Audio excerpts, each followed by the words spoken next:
Do you wanna know? Di video kali ini, Ayu akan membahas tentang sosiologi sastra pada novel Bekisar Merah. Sebelum itu, terlebih dahulu kita harus mengetahui apa itu sosiologi sastra. Menurut Kamus Besar Bahasa Indonesia atau KBBI, sosiologi sastra adalah sastra karya para kritikus dan sejarawan yang terutama mengungkapkan pengarang yang dipengaruhi oleh status lapisan masyarakat tempat ia berasal, ideologi politik dan sosialnya, kondisi ekonomi serta halayak yang ditujunya.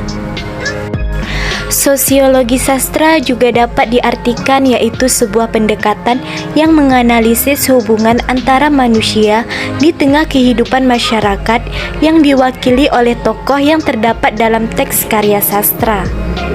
Baiklah, langsung saja ke pembahasannya, yaitu sosiologi sastra pada novel Bekisar Merah karya Ahmad Tohari.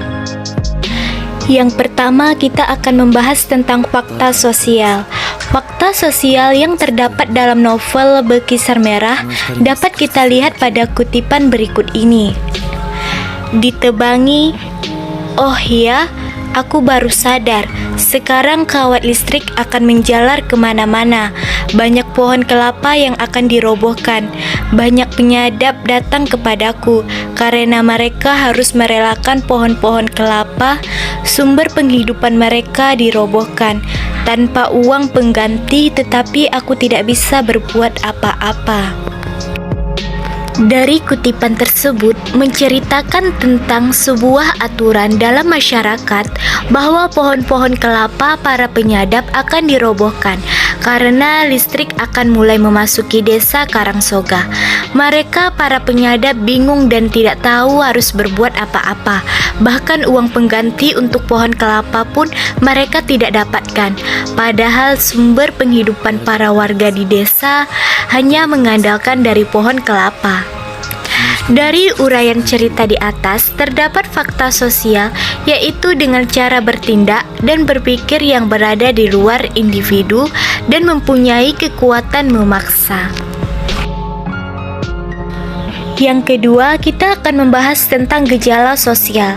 Gejala sosial pada novel Bekisar Merah dapat kita lihat pada kutipan berikut ini. Sejak kecil, Kanjat tahu teman-teman lelaki dan perempuan sering terpaksa meninggalkan kegembiraan main gasing atau kelereng karena harus membantu orang tua mencari kayu. Karena sebab yang sama, teman-teman bermain Kanjat kebanyakan putus di jalan sebelum tamat sekolah dasar. Dari kutipan tersebut menceritakan bahwa pendidikan masyarakat dalam novel Bekisar Merah ini hanya sampai menginjak sekolah dasar. Permasalahan hidup membuat masyarakat desa harus merelakan anak-anak mereka tidak bersekolah demi membantu orang tua mencari nafkah.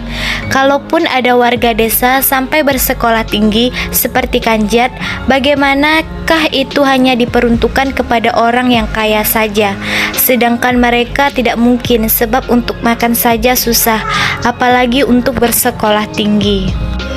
Padahal pendidikan hal terpenting bagi kehidupan. Pendidikan merupakan masalah sosial dalam novel Bekisar Merah dan termasuk dalam fakta sosial sebab permasalahan yang terjadi itu menyeluruh dalam satu desa. Yang ketiga, ada norma sosial. Norma sosial pada novel Bekisar Merah yang dapat kita lihat pada kutipan berikut ini. Orang-orang perempuan mengurus darsa dan lasi. Celana pendek darsa yang basah dilepas dengan hati-hati. Ada yang memaksa darsa telur ayam mentah. Mereka lega setelah menemukan tubuh darsa nyaris tanpa cedera kecuali beberapa luka goresan pada tangan dan punggung. Tetapi bau kencing terasa sangat menyengat. Lasi pun siuman setelah seseorang perempuan meniup-niup telinganya. Dari kutipan tersebut terdapat norma sosial, yaitu gotong royong antar masyarakat. Kebiasaan yang dilakukan warga desa apabila ada yang terkena musibah adalah saling membantu seperti yang terjadi pada Darsa. Ketika terjatuh dari pohon kelapa, tetangga datang untuk menolong dan mengurus Darsa yang tengah kesakitan. Yang keempat ada hukum. Hukum pada novel Berkisar Merah dapat kita lihat pada kutipan berikut ini, atau tentang Cimeng. Ayahnya harus masuk penjara selama 5 bulan karena kedapatan membawa cabang-cabang kayu pinus yang dipungut di tepi hutan untuk kayu bakar. Padahal barang yang dibawa itu hanyalah sisa curian sekelompok maling yang direstui mandor hutan sendiri. Dari kutipan tersebut menceritakan tentang para penyadap yang mencuri kayu di hutan untuk dijadikan kayu bakar untuk mengolah nira. Ayah Cimeng merupakan salah satu warga yang tertangkap basah oleh mandor hutan ketika mengambil kayu-kayu hutan yang tidak seberapa.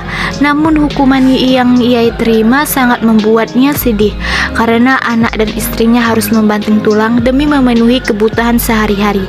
Ayah Cimeng harus dipenjara dengan tuduhan pencurian.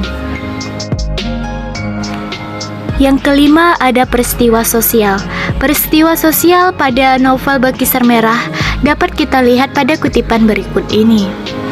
Tetapi kebanyakan orang percaya bahwa semua kesentoloyoan Darsa bermulai dari akal-akalan Bunek. Sipah yang cacat dan sangat pemalu, kurang layak dianggap punya keberanian menggoda Darsa. Seseorang penutur dengan gaya meyakinkan berkata, orang pertama tahu akan kesembuhan Darsa tentulah Bunek sendiri. Kata penutur ini, kesembuhan Darsa tidak boleh dibuktikan langsung pada istrinya, melainkan harus kepada orang lain lebih dahulu. Kata penutur itu pula yang demikian adalah syarat yang biasa dilakukan oleh dukun lemah pucuk seperti Bunek. Dari kutipan tersebut diceritakan bahwa perbuatan yang dilakukan oleh Darsa kepada Sipah adalah suruhan dari Bunek. Bunek sengaja ingin menjebak Darsa sehingga menjadikan Sipah sebagai umpannya, dan Darsalah yang harus bertanggung jawab atas semua perbuatannya itu. Nah, itu dia sosiologi sastra pada novel Berkisar Merah. Lebih dan kurang saya mohon maaf. Assalamualaikum warahmatullahi wabarakatuh. Terima kasih.